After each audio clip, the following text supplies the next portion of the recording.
Greetings citizens of the world. We are anonymous. In light of recent investigations of chemical weapons attacks in Syria, it appears that the United States government is involved in an imperialistic pursuit of the resources of Iran. Iran has an arms treaty with Syria, in which Iran has a commitment to defend Syria and vice versa in times of war. The lack of a central bank in the country of Iran and the refusal of the Iranian government to become dependent on the Western world has kept the United States government on a mission to engage in war with Iran to topple the current government. We have seen the same tactics used in Iraq and Libya to topple regimes that don't fit the United States' imperialistic ambitions. Militaristically engineered false flag attacks are the method the United States government uses to convince a portion of the world that intervention is necessary.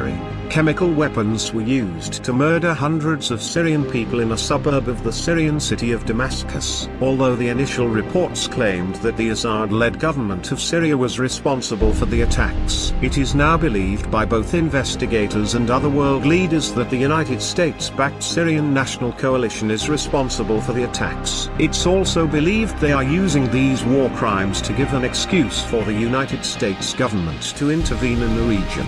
This tactic is meant to pull Iran into war with the United States. This tactic will ultimately cause a global conflict in which countries that do not support the criminal actions of the United States may, in fact, take the war to US soil. War is not supported by the US majority and has only seemingly been supported by the citizens of the United States in recent years. In this instance, it is overwhelmingly opposed by the majority of US citizens.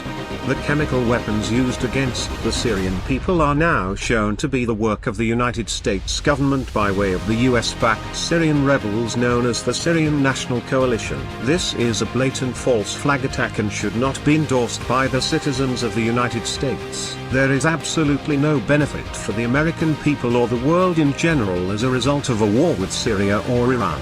As citizens of the world, the majority of us are completely opposed to large-scale warfare, and the impending war with Syria and Iran must be opposed in every non-violent way at our disposal. The liberation of the Syrian people should not be decided by the interests of other nations or even a council of other nations. Both Syria and Iran are independent nations and should remain independent nations. We have seen the reign of tyranny in this world too many times before, and the collective voice of the people are opposed as we always will be. Please take the time to educate yourselves as non-biased as possible and spread this information to anyone and everyone you can. Our collective voice is and will always be our only hope to liberate this world from the hands of tyranny. We are anonymous, we are legion. We do not forgive forcing the world into a war based on lies. We do not forget the war crimes that have been committed. Proprietors of false flag operations, expect us.